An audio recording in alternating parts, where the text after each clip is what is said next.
These are 4 things you can do to make your company more secure against cyber attacks. My name is Seth Watson, and this is Do-It-Yourself CIO. Work hard, work smart, and seek wisdom. We'll go over 4 tips businesses of all sizes and budgets can do to get started. And if you stick around to the end of the video, I'll show you 1 tip that will help keep both hackers and the taxman at bay. But first, number 1, get a new email address. The price of admission for many sites and services on the internet is your name and email address. And sometimes they don't even care about your name. A new email address will help separate your personal and business footprints, minimizing your overall business risk, even if you yourself are the brand. And this doesn't have to be complicated. Another Gmail, Yahoo, or email account that you use will work. Free email services will get the job done, since all you really want is to give people a place to reach you. Number 2, use cloud storage. This is the start of a formal data management routine. Using cloud storage will help offload files from your computer or laptop and make it available anywhere. It'll also become a second space where you can start putting business files on the cloud and use best practices around managing that data. Like email, use a vendor that you are most comfortable with.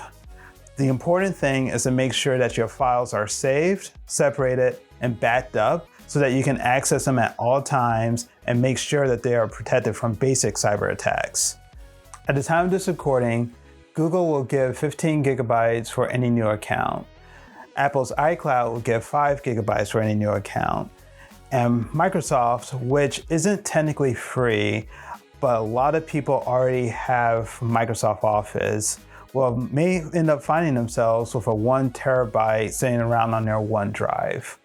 All 3 of these options and many more works, but these are the ones that you may find lying around that you can use right here, right now for free. Number 3, use a password manager. Passwords are currently going through an evolution where sites and services are becoming more secure. But while that technology still rolls out, a password manager is still the best way to access any site, service, or system that needs a password. Here, which password manager actually matters.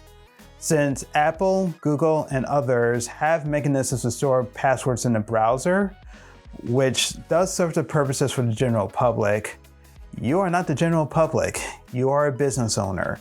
And so an application like Bitwarden and others will not only capture passwords for websites, but will serve as a general repository for any passwords as they come up. And you can share access with that information to others if needed. Something you can't do with saving passwords in a browser.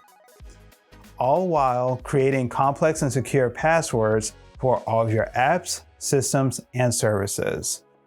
Before we wrap up, if you've been getting value from this video, please consider liking and subscribing to the channel. It really helps us guide our future topics. Also, if you have any tips for how you protect yourself from hackers, let us know in the comments. Your tips will help the community stay on top of the latest trends as they come up. And that last tip to hold back hackers and the taxman is getting a business credit card. So getting a business credit card and business bank account will help keep your financial house in order. But also, since many purchases are digital, you can use your business accounts to easily keep track of your business purchases and revenue. Odds are you're already doing this for tax and finance purposes. This tip is for the small businesses that still commingle their personal and business finances. If that is you, then you are in danger of hackers impacting your business and personal life.